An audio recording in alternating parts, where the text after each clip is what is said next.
Permit me to apologize, ladies and gentlemen, for my late arrival. I missed my plane by a matter of minutes, arriving as it took off. Is there anything so irrevocable as an aircraft narrowly missed? But miss it I did, and the next hour was spent cooling my heels in the terminal building. But now the journey is over, and what an honor it is to stand before such a distinguished assemblage amongst whom I know some past lecturers, Professor McGiff, Dr. Williams, Mr. Gelly, and my old head of English, Dr. Grigsby. And now, ladies and gentlemen, I can delay no longer. Henry Kendall and the poetry of possibility.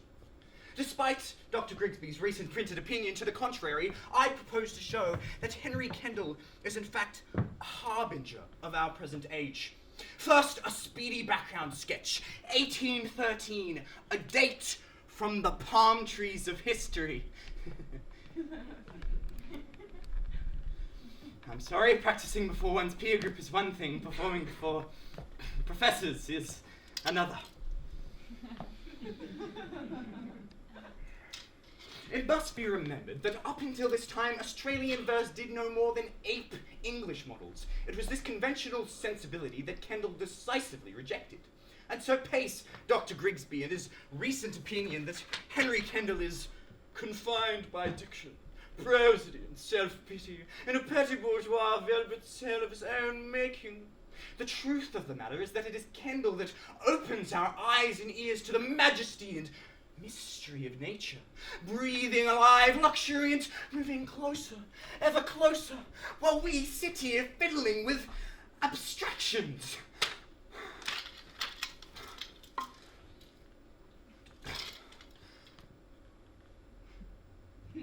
I apologize. I've been under strain these last few months. So, Kendall, from the runs of the Narran, wide dotted with sheep, and loud with the lowing of cattle, we speed for a land where the strange forests sleep, and the hidden creeks bubble and rattle. Dr. Grigsby. I'd know that laugh anywhere. You find the last word amusing, You feel no pity for the luckless versifier who, having had the misfortune to require the word cattle in an A-B question, finds himself apparently in difficulties in line 4.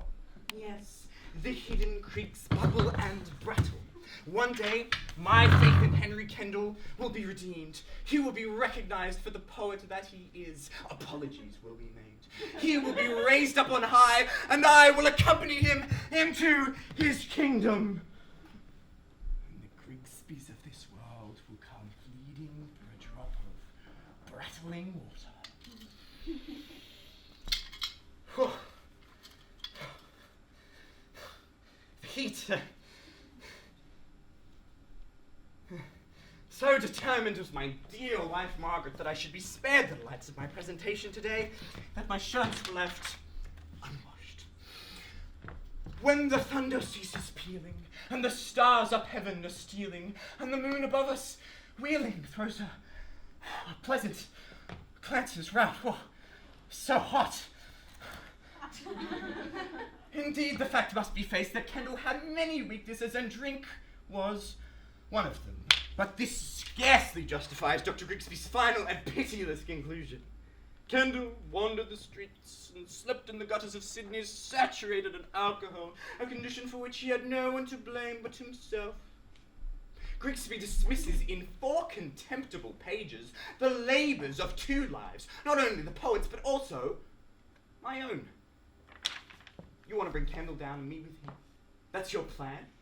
The moment you discovered myself and your poor wife red-handed in flagranti, you told my wife, and I've been paying for it ever since. One would have thought that would have been revenge enough for you. But no, not you. You pursue me, stricken as I am, into the garden of verse. But you didn't reckon that your victim would finally turn against his tormentor and show his teeth. Indications that Kendall toyed with the idea of a narrative poem set on the mythical island of Tenor. April Barbecue at Yarra Bend. You suggest we hire a dinghy for Sally Down River. Room for 5 only. You go with your children and Margaret, while your wife and I volunteer to stay behind. As your craft, expertly handled, proceeds round the bend, Sylvia and I, both deprived, famished, crying out for... Kendall initially produced rather conventional love poems, but as the years pass, there's an increase in the passion of his poetry. May, June, July, happy times. Whenever Dr. Grigsby is lecturing, I visit my beloved Sylvia, who waits for me just a short walk away. Excitement seems to lift me off the ground. I skim the grass, weightless. You've bided your time, ducked out of your lecture and slipped back to the house. You open the door slowly and saw me trespassing in your garden, entangled on your floral beds. I saw you there for only a moment. You closed the door gently, you walked back to the university, you went to your office. You rang my wife. A cold and calculated action. But you calculated badly. Margaret's contempt for me, your contempt for Sylvia, drove us closer together, made us more hopeless, more desperate. We promised you both that we'd never meet, and weren't meeting. So you tried another tactic. You used the last weapon you had, your children. You got leave from the university and you took them away from her. She was torn between them and me. She was a woman halved, quartered, to stop her being pulled apart. I let her go.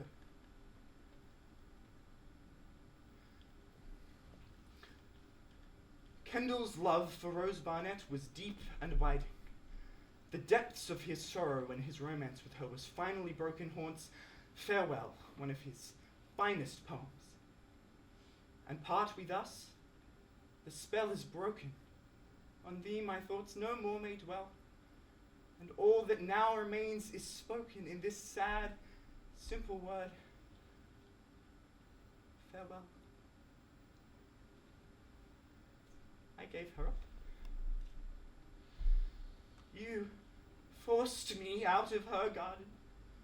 Wounded, I crept into his green dreams, flowered images, and you pursued me, even there, set on ensuring my final humiliation before the academic world.